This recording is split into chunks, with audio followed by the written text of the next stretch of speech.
श्री रामकृष्ण देव के उपदेश वचनामृत पृष्ठ क्रमांक 137 परिच्छेद 22 राखाल प्राण कृष्ण केदार आदि भक्तों के साथ समाधि में।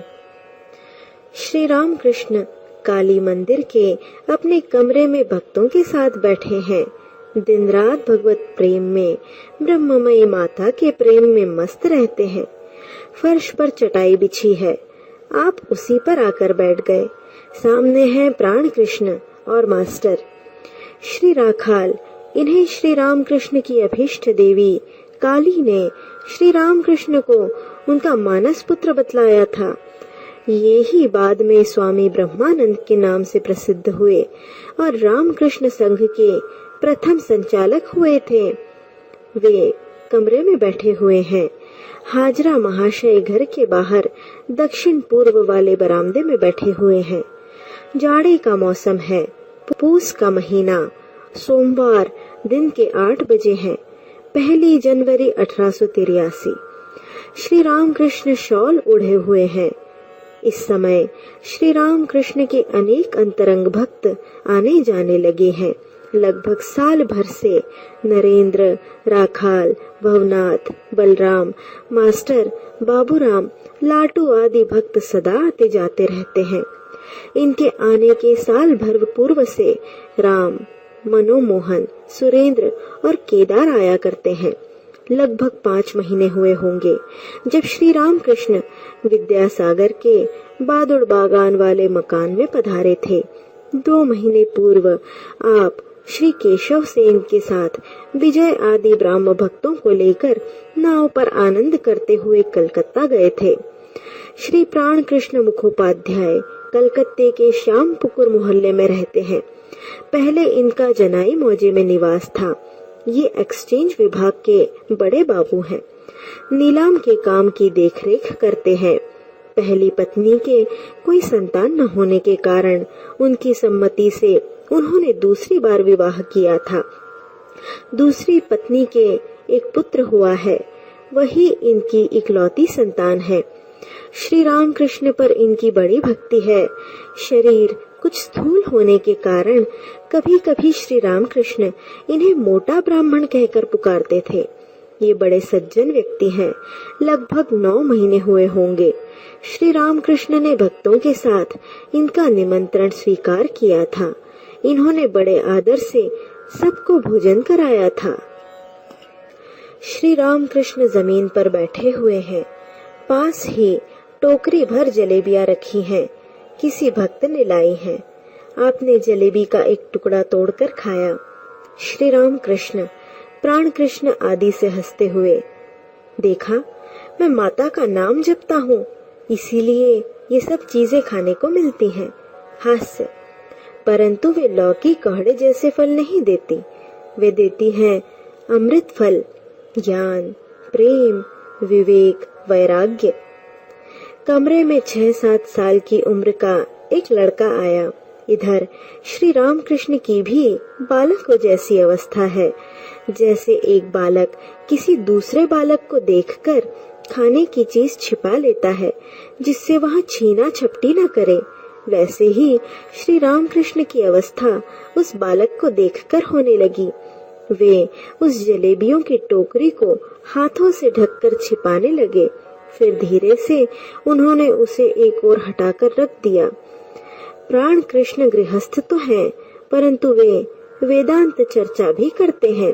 कहते हैं, ब्रह्म ही सत्य है, संसार मिथ्या, मैं वही हूँ, सो हम। श्री रामकृष्ण उन्हें समझाते हैं, कली काल में प्राण अन्नगत है।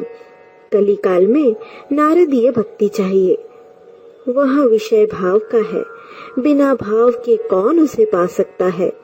बालकों की तरह हाथों से जलेबियों की टोकरी छिपाते हुए श्री रामकृष्ण समाधि मग्न हो गए। भाव राज्य व रूप दर्शन। श्री रामकृष्ण समाधि में मग्न हैं। काफी समय हुआ। भाव के आवेश में पूर्ण बने बैठे हैं। न देह डुलती है, न पलकें गिरती है। सांस भी चलती है या नहीं जान नहीं पड़ता। बड़ी देर बाद आपने एक लंबी सांस छोड़ी, मानो इंद्रिय राज्य में फिर लौट रहे हैं। श्री राम कृष्ण प्राण कृष्ण से, वे केवल निराकार नहीं, साकार भी हैं। उनके रूप के दर्शन होते हैं। भाव और भक्ति से उनके अनुपम रूप के दर्शन मिलते हैं। माँ अनेक रूपों में दर्शन देती हैं। कल माँ को देखा, गेरुए रंग का अंगरखा पहने हुए मेरे साथ बातें कर रही थी, और एक दिन मुसलमान लड़की के रूप में मेरे पास आई थी। कपाल पर तिलक, पर शरीर पर कपड़ा नहीं।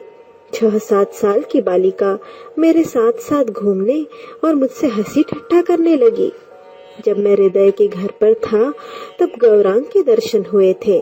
वे काली धारीदार धोती पहने थे। हलधारी कहता था, वे भाव और अभाव से परे हैं।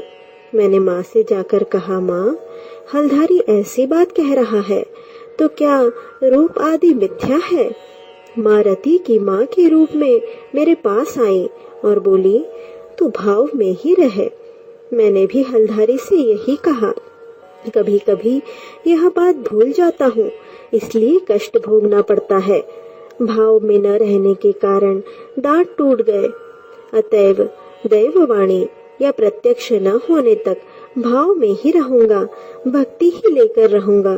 क्यों, तुम क्या कहते हो? प्राण कृष्ण, जी हाँ। श्री राम कृष्ण, और तुम्ही से क्यों पूछूं? इसके भीतर कोई एक रहता है, वही मुझे इस तरह चला रहा है। कभी कभी मुझ में देव भाव का आवेश होता था, तब बिना पूजा किए चित्त शांत न होता था।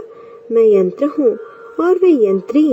मैं जैसा कराते हैं वैसा ही करता हूँ, जो कुछ बुलवाते हैं वही बोलता हूँ। श्री राम कृष्ण ने भक्त राम प्रसाद के एक गीत की पंक्तियां उदाहरण के लिए कहीं। उसका अर्थ यह है, भवसागर में अपना डोंगा बहाकर उस पर बैठा हुआ हूँ। जब ज्वार आएगी तब पानी के साथ साथ मैं भी चढ़ता जाऊंगा, और जब भाटा हो जाएगा तब उतरता जाऊंगा। श्री राम कृष्ण, जूठी पत्तल हवा के झोंके से उड़कर कभी तो अच्छी जगह पर गिरती है, कभी नाली में गिर जाती है। हवा जिधर ले जाती है उधर ही चली जाती है। जुलाहे ने कहा, राम की मर्जी से डाका डाला गया, राम ही की मर्जी से मुझे छोड़ दिया। हनुमान ने कहा, हे राम, मैं शरणागत हूँ, शरणागत हूँ। यही आशीर्वाद दीजिए कि आपके पाद पद्मों में मेरी शुद्धा भक्ति हो, फिर कभी आपकी भुवन मोहिनी माया में मुग्ध न हो। मेंढक मरते हुए बोला, राम, जब सांप पकड़ता है तब तो राम रक्षा करो कहकर चिल्लाता हूँ, परंतु अब जबकि राम ही के धनुष से बिंध कर मर रहा हूँ तो चुप्पी साधनी ही पड़ी। पहले प्रत्यक्ष दर्शन होते थे इन्हीं आंखों से, जैसे तुम्हें देख रहा हूँ। अब भावावेश में दर्शन होते हैं। ईश्वर लाभ होने पर बालकों का सा स्वभाव हो जाता है। जो जिसका चिंतन करता है वह उसकी सत्ता को भी पाता है। ईश्वर का स्वभाव बालकों जैसा है। खेलते हुए बालक जैसे घरौंदा बनाते, बिगाड़ते और उसे फिर से बनाते हैं, उसी तरह वे भी सृष्टि, स्थिति और प्रलय कर रहे हैं। बालक जैसे किसी गुण के वश में नहीं है, उसी प्रकार वे भी सत्व, रज और तम तीनों गुणों से परे हैं। इसीलिए जो परमहंस होते हैं वे 10-5 बालक अपने साथ रखते हैं, अपने पर उनके स्वभाव का आरोप करने के लिए। आगरपाड़ा से एक 20-22 साल का लड़का आया हुआ है। जब यहाँ आया है, श्री राम कृष्ण को इशारा करके एकांत में ले जाता है और वहीं चुपचाप अपने मन की बात कहता है। यहाँ अभी हाल ही में आने जाने लगा है। आज वह निकट आकर फर्श पर बैठा।